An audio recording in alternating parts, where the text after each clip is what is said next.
दोस्तों आज हम कवर कर रहे हैं मुद्रा बैंकिंग से रिलेटेड टॉप 20 क्वेश्चन। ठीक है दोस्तों, और जो दोस्तों आप लोगों का मेरे चैनल बालाजी हिस्ट्री क्लास में सभी लोगों का स्वागत है।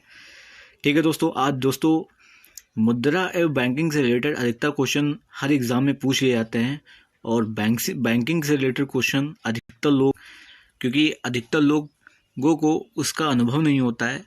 क्योंकि दोस्तों ये मेरे नोट्स में लिखे हुए हैं दोस्तों, मैंने इनको नोट्स बना रखा है, तो मैंने 2 पार्टों में 40 क्वेश्चन ले रखे हैं दोस्तों, जो आने वाले एग्ज़ाम के लिए बहुत महत्वपूर्ण हैं। और दोस्तों ये क्वेश्चन पूछे भी जा चुके हैं दोस्तों। आप जब इसको पढ़ेंगे तो आपको लगेगा दोस्तों कि हाँ ये क्वेश्चन पूछे हैं। दोस्तों मैंने वही क्वेश्चन रखे हैं जो आपको एग्ज़ाम में आए हुए हैं।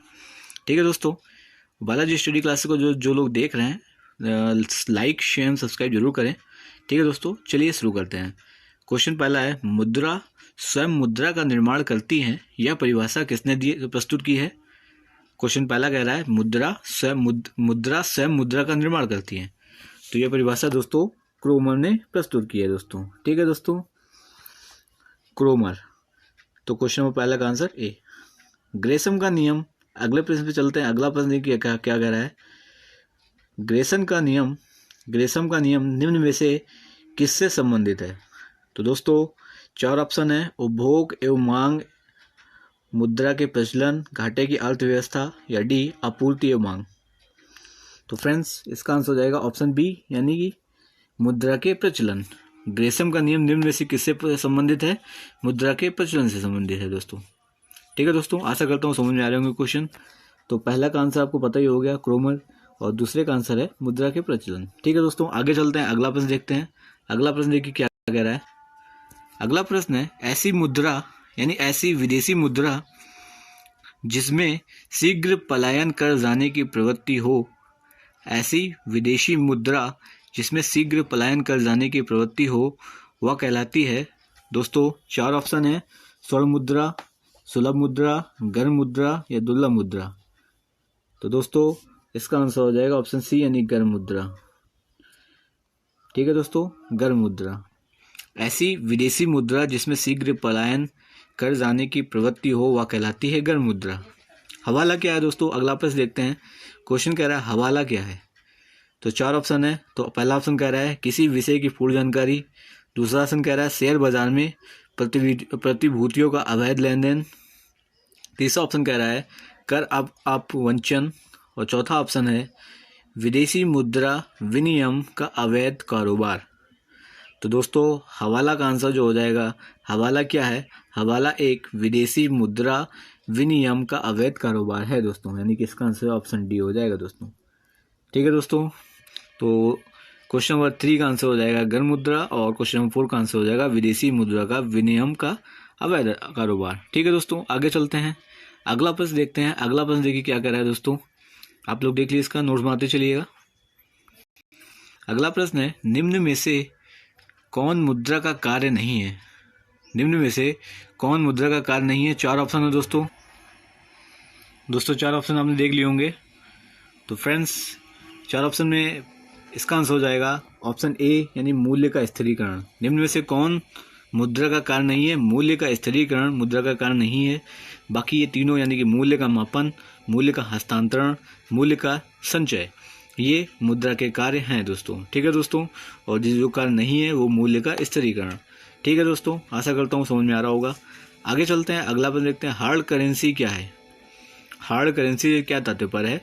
तो फ्रेंड्स 4 ऑप्शन है। तो 4 ऑप्शन में दोस्तों इसका आंसर हो जाएगा ऑप्शन बी, यानी वह मुद्रा जिसकी आपूर्ति मांग की अपेक्षा कम हो। वह मुद्रा जिसकी आपूर्ति मांग की अपेक्षा कम हो, हार्ड करेंसी से तात्पर्य दोस्तों। ठीक है दोस्तों, क्वेश्चन नंबर 6 का आंसर बी हो जाएगा, वह मुद्रा जिसकी आपूर्ति मांग की अपेक्षा कम हो। ठीक है दोस्तों, आशा करता हूँ समझ में आ रहा होगा। आगे चलते हैं, अगला प्रश्न देखते हैं। अगला प्रश्न देखिए क्या कह रहा है। अगला प्रश्न है, सॉफ्ट करेंसी से क्या तात्पर्य है। 4 ऑप्शन है दोस्तों, सॉफ्ट करेंसी से क्या तात्पर्य है। तो फ्रेंड्स इसका आंसर हो जाएगा ऑप्शन सी, वह मुद्रा जिसकी आपूर्ति मांग की अपेक्षा अधिक हो, सॉफ्ट करेंसी कहलाती है। सॉफ्ट करेंसी से क्या तात्पर्य है, वह मुद्रा जिसकी आपूर्ति मांग की अपेक्षा अधिक हो, सॉफ्ट करेंसी कहलाती है दोस्तों। ठीक है दोस्तों, आगे चलते हैं, अगला प्रश्न देखते हैं। अगला प्रश्न है, जिस मुद्रा में भुगतान करने पर लेनदार कानूनी तौर पर स्वीकार करने से इनकार नहीं कर सकता, उसे कहते हैं दोस्तों, उसे कहते हैं विधि ग्रहण मुद्रा दोस्तों। और दोस्तों विधि ग्रहण मुद्रा जो है हम लोग का रुपया है, ठीक है दोस्तों। और रुपये का साइन किसने डिज़ाइन किया है दोस्तों? रुपये का जो साइन है, वो जो चिन्ह है डिज़ाइन किया है, वो उदय कुमार ने डिज़ाइन किया है दोस्तों, ठीक है दोस्तों। आशा करता हूँ समझ में आ रहा होगा। और एक क्वेश्चन ये भी पूछ सकता है, भारत में सबसे कम मूल्य का विधि ग्रह मुद्रा कौन सा है? तो दोस्तों वो 50 पैसे का है दोस्तों, जो कि अब चलना बंद हो गया है, ठीक है दोस्तों। आशा करता हूँ समझ में आ रहा होगा। आगे चलते हैं, अगला प्रश्न देखते हैं। अगला प्रश्न है, किन देशों की मुद्रा प्रायः हार्ड करेंसी होती है? किन देशों की मुद्रा प्रायः हार्ड करेंसी होती है? तो दोस्तों विकसित देशों की जो करेंसी होती है वो हार्ड करेंसी होती है, यानी कि विकसित देशों। इसका आंसर हो जाएगा ऑप्शन ए, विकसित देशों की करेंसी हार्ड करेंसी होती है, ठीक है दोस्तों। किन देशों की मुद्रा प्रायः हार्ड करेंसी होती है? विकसित देशों की, ठीक है दोस्तों। विकसित का मतलब होते हैं जो विकास कर चुके हैं, विकासशील मतलब जो विकास कर रहे हैं, जैसे भारत, चाइना और भी दो जो हम लोग सीमा सटी हुई है दोस्तों। भारत का विधि ग्रहण, देखिए दोस्तों, विधि ग्रहण बोल लीजिए चाहे विधि ग्रहण मुद्रा बोल लीजिए, तो दोस्तों सेम ही है।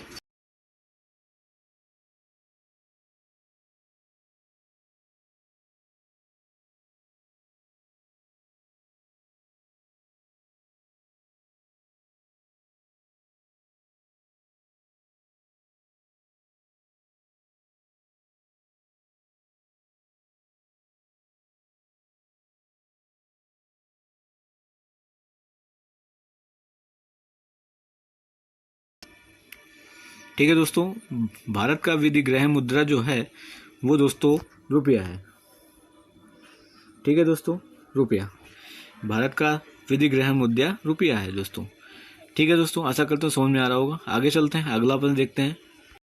अगला प्रश्न है, सरकार द्वारा पुरानी मुद्रा को समाप्त कर नई मुद्रा चलाना कहलाता है? सरकार द्वारा पुरानी मुद्रा को समाप्त कर नई मुद्रा चलाना कहलाता है? तो दोस्तों इसको बोलते हैं विमुद्रीकरण। विमुद्रीकरण के तहत पुरानी मुद्रा को समाप्त करके नई मुद्रा चलाई जाती है, ठीक है दोस्तों। अगर हम बात करें अगला प्रश्न की, अगला प्रश्न कह रहा है बाजार के नियम के प्रस्तुतकर्ता थे? तो दोस्तों अगला क्वेश्चन जो कह रहा है बाजार के नियम के प्रस्तुतकर्ता जेबी से दोस्तों, ठीक है दोस्तों, जेबी से। तो दोस्तों इसका आंसर ऑप्शन डी हो जाएगा। तो क्वेश्चन नंबर 12 का आंसर दोस्तों डी हो जाएगा, यानी जेबी से, बाजार के नियम को प्रस्तुत करता जेबी से। आगे चलते हैं, अगला प्रश्न देखते हैं। अगला प्रश्न देखिए क्या कह रहा है, निम्न में से कौन मुद्रा आपूर्ति नियंत्रण में सहायक नहीं है दोस्तों? निम्न में से कौन मुद्रा आपूर्ति नियंत्रण में सहायक नहीं है दोस्तों? 4 ऑप्शन है, तो दोस्तों आप लोग आंसर बता सकते हैं। तो दोस्तों मैं इसका आंसर बताता हूँ, इसका आंसर ऑप्शन ए हो जाएगा, मुक्त बाजार नीति, जो मुद्रा आपूर्ति नियंत्रण में सहायक नहीं है। और जो सहायक हैं वो मुद्रा आरक्षित अनुपात, और दूसरा है बैंक दर नीति, तीसरा है इनमें से कोई नहीं। यानी कि 2 जो सहायक हैं, मुद्रा आरक्षित अनुपात और बैंक दर नीति, ठीक है दोस्तों। आगे चलते हैं, अगला प्रश्न देखते हैं। अगला प्रश्न है, वह अवस्था जिसमें मुद्रा का मूल्य गिर जाता है और कीमतें बढ़ जाती हैं? वह अवस्था जिसमें मुद्रा का मूल्य गिर जाता है और कीमतें बढ़ जाती हैं। तो दोस्तों 4 ऑप्शन है, तो इसका आंसर हो जाएगा ऑप्शन बी, मुद्रास्फीति। मुद्रास्फीति के तहत मुद्रा का मूल्य गिर जाता है और कीमतें बढ़ जाती हैं। तो दोस्तों महंगाई, अगर मूल्य गिरेगा तो कीमतें भी बढ़ जाएंगी इसकी दोस्तों, ठीक है दोस्तों। आगे चलते हैं, अगला प्रश्न देखते हैं। आशा करता हूँ समझ में आ रहा होगा आप लोगों को। अगला प्रश्न देखिए क्या कह रहा है। अगला प्रश्न है, अर्थव्यवस्था की वैसी स्थिति जिसमें मुद्रा स्फीति के साथ मंदी की स्थिति होती है कहलाती है? अर्थव्यवस्था की वैसी स्थिति जिसमें मुद्रा स्फीति के साथ मंदी की स्थिति होती है कहलाती है? 4 ऑप्शन है दोस्तों, तो इसका आंसर हो जाएगा ऑप्शन सी, यानी स्टैगफ्लेशन। स्टैगफ्लेशन जो है ये ऐसी स्थिति है जिसमें मुद्रास्फीति के साथ मंदी की स्थिति होती है दोस्तों। ठीक है दोस्तों, आशा करता हूँ समझ में आ रहा होगा। तो क्वेश्चन 15 का आंसर सी हो जाएगा दोस्तों। क्वेश्चन नंबर 16 की अगर हम बात करें, मुद्रास्फीति से बाजार की वस्तुएं होती हैं दोस्तों। मुद्रास्फीति से बाजार की वस्तुएं कैसी होती हैं दोस्तों? ऑप्शन ए सस्ती होती हैं, ऑप्शन बी महंगी होती हैं, या ऑप्शन सी बिल्कुल नहीं मिलती हैं, ऑप्शन डी प्रचुरता से गिरती हैं दोस्तों। मुद्रास्फीति से दोस्तों तो आप लोग पास 4 ऑप्शन है दोस्तों, तो आप लोग बता सकते हैं। तो फ्रेंड्स इसका आंसर हो जाएगा ऑप्शन बी, यानी महंगी होती हैं। मुद्रास्फीति से बाजार की वस्तुएं कैसी होती हैं? महंगी हो जाती हैं, क्योंकि मूल्य गिरता है तो कीमतें भी बढ़ती हैं दोस्तों, इसलिए वो बढ़ जाता है, मतलब महंगी हो जाती है दोस्तों। ठीक है दोस्तों, आशा करता हूँ समझ में आ रहा होगा। चलिए आगे चलते हैं, अगला प्रश्न देखते हैं। अगला प्रश्न देखिए क्या कह रहा है। अगला प्रश्न देखिए क्या कह रहा है। क्वेश्चन नंबर 17 है, लगातार बढ़ती कीमतों की प्रक्रिया होती है। लगातार बढ़ती कीमतों की प्रक्रिया होती है। ऑप्शन ए मुद्रास्फीति, बी मंदी, सी अति उत्पादन, या डी इनमें से कोई नहीं। तो फ्रेंड्स इसका आंसर हो जाएगा ऑप्शन बी, यानी मंदी। दोस्तों थोड़ा सा गलत हो गया है बोलने में, तो इसका आंसर ऑप्शन ए हो जाएगा, क्योंकि जब लगातार बढ़ती कीमतों की प्रक्रिया, जो कीमत अगर जैसे कीमत जब बढ़ेगी तो महंगाई ऑटोमेटिक आ जाएगी, तो मुद्रास्फीति इसका सही आंसर होगा। लगातार बढ़ती कीमतों की प्रक्रिया मुद्रास्फीति कहलाती है। ठीक है दोस्तों, मंदी नहीं कहलाती है, मुद्रास्फीति कहलाती है। अगला प्रश्न देखिए। अगला प्रश्न है, मुद्रास्फीति से लाभान्वित होता है। तो दोस्तों लाभान्वित वही होता है जो ऋण लेता है, तो यानी रेडी जो मुद्रास्फीति से जो लाभान्वित होता है वो रेडी होता है, क्योंकि जैसे दुकानदार ने थोक में पैसा नहीं है, थोक में उसने खरीद लिया, खरीदने के बाद कीमतें जैसे मान लिया 2 रुपये की चीज़, वो आगे चल के मुद्रास्फीति लागू हो गई, इसमें हो गई 10 रुपये की, तो भैया उसको ऋण में तो आराम मिलेगी, क्योंकि 2 रुपये की चीज़ खरीदा, उसको 10 रुपये का प्रॉफिट हो रहा है, तो इसमें मुद्रास्फीति को लाभान्वित रेडी होता है। ठीक है दोस्तों, आशा करता हूँ समझ में आ रहा होगा। आगे चलते हैं, अगला प्रश्न देखते हैं। इस वीडियो का अंतिम प्रश्न है दोस्तों, फिर मिलेंगे नेक्स्ट वीडियो में, उसमें भी टॉप 20 MCQ हम लोग डिस्कस करेंगे। क्वेश्चन नंबर 19 है, भारतीय रिजर्व बैंक का कार्य नहीं है। भारतीय रिजर्व बैंक का कार्य नहीं है, तो अधिकतर लोगों को पता होगा सी जनता से जमा स्वीकार करना। जनता, क्योंकि रिजर्व बैंक एक ऐसी केंद्र, क्योंकि भारत की सबसे केंद्रीय बैंक, जो प्रथम केंद्रीय बैंक जो उसको RBI बोलते हैं, रिजर्व बैंक ऑफ इंडिया, इसकी स्थापना 1 अप्रैल 1935 में हुआ था। इसका जो बैंक का जो वित्तीय वर्ष होता है वो 1 जुलाई से 30 जून तक होता है दोस्तों।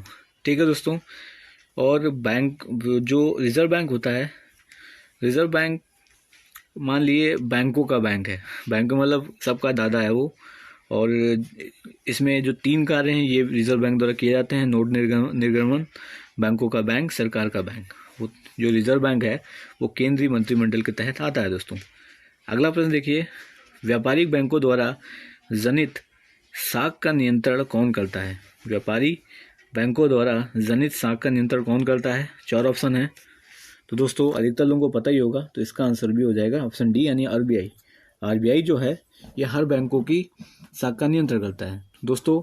जो बैंकों का उधारी बैंकों के, जैसे बैंक के RBI से उधार लेती हैं बैंक, तो उसमें से प्राथमिकता वाले क्षेत्र को 40% उधारी का दिया जाता है। मतलब जो भी बैंक हैं, और